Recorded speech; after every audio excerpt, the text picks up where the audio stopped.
ফালাচ্ছে নরেন্দ্র মোদী ফালাচ্ছে এবং তার বডিগার্ড শুদ্ধ সমস্ত বডিগার্ড বাহিনীর সবাই একসাথে ফালাচ্ছে।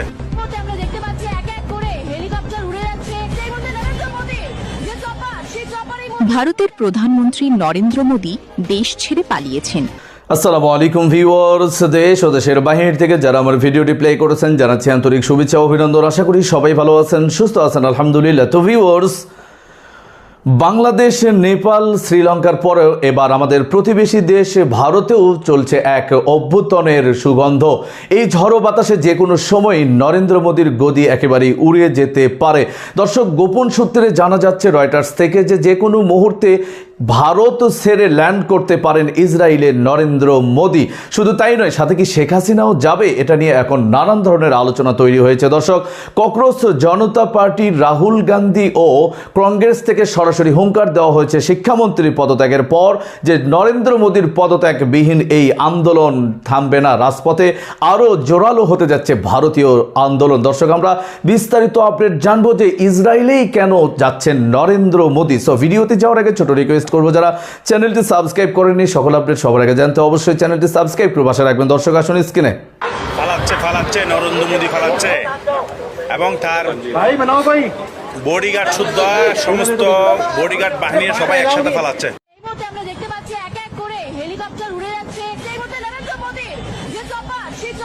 ভারতের প্রধানমন্ত্রী নরেন্দ্র মোদী দেশ ছেড়ে পালিয়েছেন। ভারতের জেনজির আক্রমণে নড়বড়ে হয়ে পড়েছে মোদির গদি। একটি সূত্র জানাচ্ছে ইতোমধ্যে মোদি ইসরায়েল সরকারের সাথে যোগাযোগ রক্ষা করে চলছে। সরকার পতন হলে সেখানেই হতে পারে তার ঠিকানা। কিন্তু ভারতের ক্ষমতার মসনদে যদি সত্যিই বড় ধরনের ভূমিকম্প শুরু হয় আর মোদি সরকার পতনের মুখে পড়ে, তাহলে ভারতে আশ্রয় থাকা শেখ হাসিনার কি হবে? মোদি কি নিজের নিরাপত্তার পাশাপাশি পরম মিত্র হাসিনাকেও সঙ্গে নিয়ে যাবেন, নাকি নতুন সরকারের চাপে হাসিনাকে বাংলাদেশের হাতে তুলে দেওয়া হবে? কি বলছেন বিশ্লেষকরা? চলুন বিস্তারিত জেনে নেওয়া যাক। ভারতে বর্তমান শিক্ষা ব্যবস্থার চরম অব্যবস্থাপনা, বারবার পরীক্ষার প্রশ্নপত্র ফাঁস এবং চাকরি নিয়োগে ব্যর্থতার প্রতিবাদে জেনজির আন্দোলন চলছে। যে আন্দোলন ছোঁয়াচে রোগের মতো ছড়িয়ে পড়ছে। দিন যত যাচ্ছে ভারতের অভ্যন্তরীণ পরিস্থিতি যেন ততই নিয়ন্ত্রণের বাইরে চলে যাচ্ছে। রাজপথের এই লাগাতার বিক্ষোভ, সাধারণ মানুষের ক্ষোভ এবং রাজনৈতিক অস্থিরতা ধীরে ধীরে মোদী সরকারের পতনের শঙ্কা তৈরি করেছে। টানা কয়েক মেয়াদ ক্ষমতায় থাকা কট্টর হিন্দুত্ববাদী নরেন্দ্র মোদীর রাজনৈতিক কেরিয়ার এখন কঠিন পরীক্ষার মুখে। বিশ্লেষকরা বলছে পরিস্থিতি যেদিকে এগুচ্ছে তাতে যে কোনো সময় ঘটে যেতে পারে বড় ধরনের পট পরিবর্তন। আর এই পতনের শঙ্কা থেকেই সামাজিক যোগাযোগ মাধ্যমে শুরু হয়েছে নতুন আলোচনা। ক্ষমতা ছাড়তে বাধ্য হলে কোথায় যাবেন নরেন্দ্র মোদী? নেটিজেনদের মতে মোদীর সম্ভাব্য গন্তব্য হতে পারে তার সবচেয়ে ঘনিষ্ঠ মিত্র দেশ ইসরায়েল। বিভিন্ন সময় মোদীর বক্তব্যে ইসরায়েলের প্রতি তার অকুণ্ঠ সমর্থন প্রকাশ পেয়েছে। এমনকি ইসরায়েলকে মোদী বাবার দেশ বলেও আখ্যা দিয়েছেন। তাছাড়া বিজেপি নেতারা ইসরায়েলের নেতাদেরকে নিজেদের বাপ বলে মনে করে। নেটিজেনরা বলছে আদর্শিক জায়গা থেকে ইসরায়েলের সাথে মোদীর যে গভীর মেল, তাতে পতন হলে তিনি সেখানেই সবচেয়ে নিরাপদ বোধ করবেন। আগে নরেন্দ্র মোদীকে পদত্যাগ করতে বলুন। নরেন্দ্র মোদী পদত্যাগ চাই। মোদী সরকার। ভারতের বর্তমান রাজনৈতিক পরিস্থিতিতে প্রশ্নপত্র ফাঁস ও ছাত্র আন্দোলনকে কেন্দ্র করে নরেন্দ্র মোদী সরকার বেশ চাপের মুখে রয়েছে।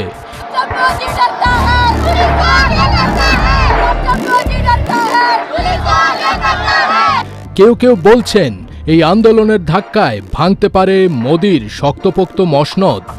এই পরিস্থিতির মধ্যেই ভারতে প্রধানমন্ত্রী নরেন্দ্র মোদীর মন্ত্রিসভা থেকে পদত্যাগ করেছেন কেন্দ্রীয় রেল ও খাদ্য প্রক্রিয়াকরণ শিল্প প্রতিমন্ত্রী রণজিৎ সিং বিট্টু।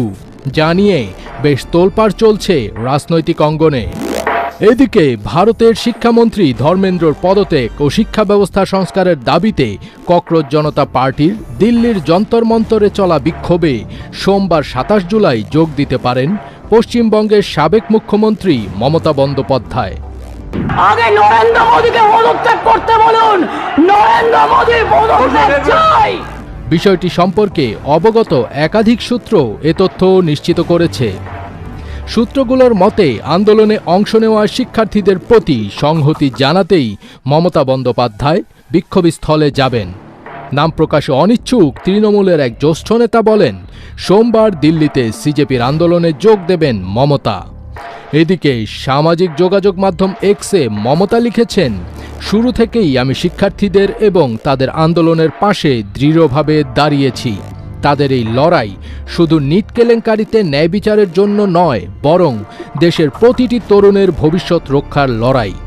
গোটা বিরোধী শিবির এবং দেশের মানুষ আমাদের শিক্ষার্থী ও তরুণদের পাশে রয়েছে। আজ শনিবার 25 জুলাই সকালে সিজেপির মুখপাত্র আশুতোষ বলেন, এরই মধ্যে 2 দফা আলোচনা হয়েছে, কোনো সমাধান আসেনি। শিক্ষামন্ত্রী পদত্যাগ না করলে আলোচনার কোনো মানে হয় না। শুক্রবার 24 জুলাই বিকেলে কেন্দ্রীয় স্বাস্থ্যমন্ত্রী জেপি নাড্ডা ও জিতেন্দ্র সিংয়ের সাথে দ্বিতীয় দফার বৈঠক করে সিজেপির সমর্থকরা। ধর্মেন্দ্র প্রধানের পদত্যাগ, বিক্ষোভকারীদের বিরুদ্ধে কোনো আইনি ব্যবস্থা না নেওয়া এবং আত্মহত্যা করা শিক্ষার্থীদের পরিবারকে 1 কোটি টাকা করে ক্ষতিপূরণ দেওয়ার দাবি তুলে সিজেপি সমর্থকরা। 3টি দাবির মধ্যে বিক্ষোভকারীদের বিরুদ্ধে কোনো আইনি ব্যবস্থা না নেওয়া এবং ক্ষতিপূরণ দেওয়ার দাবি মেনে নেয় ভারত সরকার। এরপরই এক ভিডিও বার্তা দেন ভারতের প্রধানমন্ত্রী নরেন্দ্র মোদী, যেখানে তিনি বলেন, সিজেপির সমর্থকদের কাছ থেকে ইতিবাচক সাড়া পেয়েছেন তিনি। যদিও ভারতের বিভিন্ন রাজ্যে আন্দোলন ছড়িয়ে পড়েছে, দাবি আদায় না হওয়া পর্যন্ত এই আন্দোলন কেউ দমিয়ে রাখ। দর্শক, স্ক্রিনে আমরা সে সম্পর্কে বিস্তারিত জানলাম। এই বিষয়ে আপনাদের মতামত কমেন্টে জানান। কেউ ভিডিওটি স্কিপ করবেন না। কোনো দেশে যখন একটি ফ্যাসিস্ট সরকার তৈরি হয়, হয়তোবা সে নিজে একসময় ধ্বংস বা পতনের মুখে চলে যান, তবে শেষ মেশ তার কিন্তু তার মতোই কোনো আপনজন বা স্বৈরচার ছাড়া তাকে কেউ আশ্রয় দেয় না। যেমনটি শেখ হাসিনাকে স্বৈরচার মোদী আশ্রয় দিয়েছিল, তেমনটিভাবেই নরেন্দ্র মোদীর স্বৈরচারিতায় এবার স্বৈরচার নেতানিয়াহুর দেশেই তার থান হতে যাচ্ছে। আরও বিস্তারিত আমরা জানবো রিপোর্টে। Thank you friends.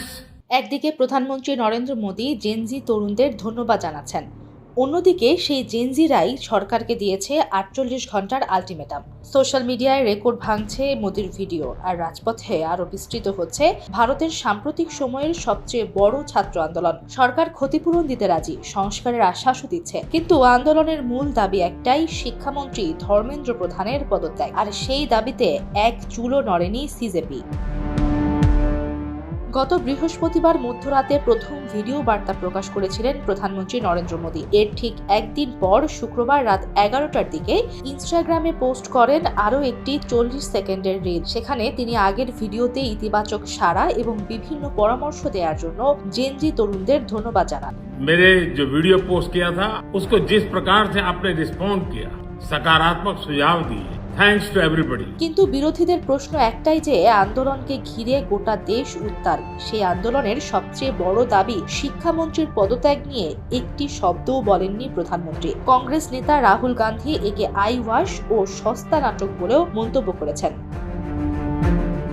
এদিকে সরকারের সঙ্গে একাধিক দফা বৈঠক হলেও অনড় অবস্থানে রয়েছে সিজেপি। সরকার শিক্ষার্থীদের ক্ষতিপূরণ, প্রশ্নফাঁস ঠেকাতে সংস্কার এবং শান্তিপূর্ণ আন্দোলনকারীদের বিরুদ্ধে করা মামলা প্রত্যাহারের আশ্বাস দিয়েছে। তবে আন্দোলনকারীদের স্পষ্ট বক্তব্য, শিক্ষামন্ত্রীর পদত্যাগ সম্পূর্ণ অনমনীয়। এই দাবিতে কোনো আপোষ হবে না। সরকারকে দেয়া হয়েছে 2 দিনের আলটিমেটাম।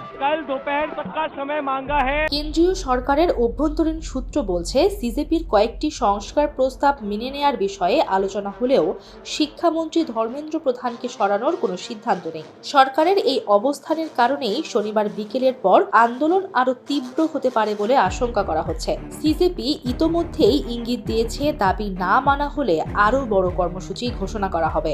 हमने सरकार को बता दिया है कि पूरे देश भर में इस समय प्रदर्शन चल रहे हैं, जो प्रदर्शन बढ़ते जाएंगे, और अगर हमें जल्द ही धर्मेंद्र प्रधान का इस्तीफा या बर्खास्ती नहीं मिली तो ये प्रदर्शन और व्यापक होंगे। AKS অর্জন করলো গিনেস ওয়ার্ল্ড রেকর্ডস। AKS আন্দোলন এখন আর শুধু দিল্লির যন্তর মন্তরে সীমাবদ্ধ নয়, ভারতের বড় বড় শহরে ছড়িয়ে পড়েছে বিক্ষোভ। শিক্ষার্থী, শিক্ষক, চিকিৎসক, শিল্পী সহ সমাজের বিভিন্ন স্তরের মানুষ প্রকাশ্যে সংহতি জানাচ্ছেন আন্দোলনের প্রতি। রাজপথের পাশাপাশি সামাজিক যোগাযোগ মাধ্যমেও চলছে সমান তালে প্রতিবাদ। মিম, রিল, শর্ট ভিডিও আর ডিজিটাল ক্যাম্পেইনের মাধ্যমে জেনজি তরুণরা আন্দোলনকে নতুন মাত্রা দিয়েছে। পরিস্থিতি নিয়ন্ত্রণে কঠোর হচ্ছে প্রশাসনও। দিল্লির 18টি মেট্রো স্টেশন সাময়িকভাবে বন্ধ করে দেওয়া হয়েছে। যন্তর মন্তর ও আশেপাশের এলাকায় মোবাইল ইন্টারনেট সেবাও সাময়িকভাবে সীমিত করা হয়েছে। নিরাপত্তা বাহিনীর অতিরিক্ত সদস্য মোতায়েন করা হয়েছে রাজধানীর গুরুত্বপূর্ণ এলাকায়। তবে আন্দোলনকারীদের দাবি, এসব পদক্ষেপ তাদের দমাতে নয়, বরং আরও বেশি ক্ষুব্ধ করে তুলছে। রাজনৈতিক বিশ্লেষকদের মতে 2024 সালে নরেন্দ্র মোদী ক্ষমতায় আসার পর থেকে ছাত্র ও তরুণ সমাজের পক্ষ থেকে এটাই সবচেয়ে বড় রাজনৈতিক চ্যালেঞ্জ। একদিকে সোশ্যাল মিডিয়ায় প্রধানমন্ত্রী, অন্যদিকে রাজপথে জেনজি আন্দোলন। সরকার শেষ পর্যন্ত শিক্ষামন্ত্রীর পদত্যাগের দাবি মেনে নেবে নাকি অনড় অবস্থানই আন্দোলনকে আরো বড় সংঘাতের দিকে নিয়ে যাবে? শনিবারের পর সেই প্রশ্নের উত্তরই ঠিক করে দিতে পারে ভারত। দর্শক, স্ক্রিনে আমরা সে সম্পর্কে বিস্তারিত জানলাম। সো ভিডিও এই পর্যন্ত। ভালো লাগলে লাইক অ্যান্ড কমেন্ট করবেন। দেশের সকল আপডেট সবার আগে জানতে অবশ্যই চ্যানেলটি সাবস্ক্রাইব করে পাশে রাখবেন। দেখা হবে পরবর্তী ভিডিওতে ইনশাআল্লাহ। আসসালামু আলাইকুম ওয়া রাহমাতুল্লাহ।